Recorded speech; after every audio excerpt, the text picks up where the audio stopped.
hands. Dahlgren, thank you very much for being with us.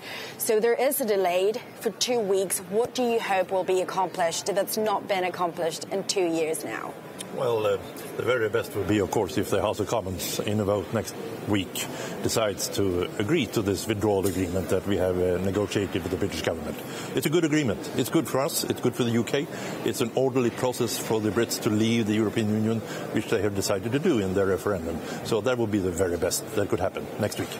And if the deal gets rejected, which may be a possibility, we've seen a defeat now twice by triple digits. I'm not sure what makes the EU think that could be a different scenario next week. But if we do see a no again, are we headed to a no deal despite the extension that we just got?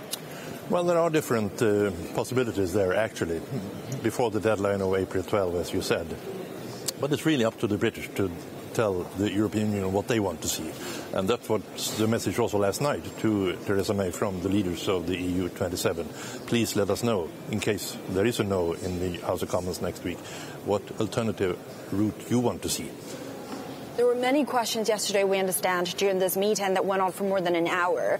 Did you get any clarity, any sense from the Prime Minister that she has a plan B if the deal doesn't go through, whether we look at a new election, whether we look at a new deal perhaps where she decides to drop her own red lines? No, I don't think she spoke on that at all. And I understand her focus is on the vote in the House of Commons next week. And if she gets that through, we will be glad, because this is good for us, it's good for them, and everything will be fine. But as you say, there's a great risk that that won't happen. And then we have to learn from London what they see as the next choice. And I have to ask you, when you talk to your other European colleagues here, there was a time where it seemed the issue was the Prime Minister. She was, in a way, the weak link. Is that the UK Parliament now? Do you view the UK House of Commons as the main obstacle now to a deal, not the Prime Minister? Well, it's certainly for the House of Commons to approve of the withdrawal agreement. So that's where the power is to say yes or no next week.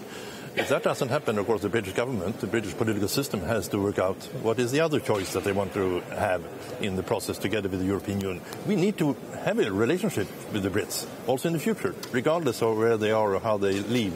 But the worst outcome of all this is this hard Brexit, where they crash out of the Union, because that will mean trouble for our citizens, for their citizens. The money that we had been promised may not be coming in the same way. That hard border on Ireland may really be a reality if this hard Brexit happens, and that's the worst. And I also have to ask you as a very final question.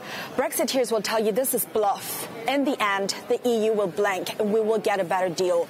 Do you agree with this, or is it time to say it's enough, let's not play politics anymore? The withdrawal agreement stays as it is, but for the future we can decide or discuss anything that they would like to discuss. So negotiation is done? On the withdrawal, yes, but for the future we can talk.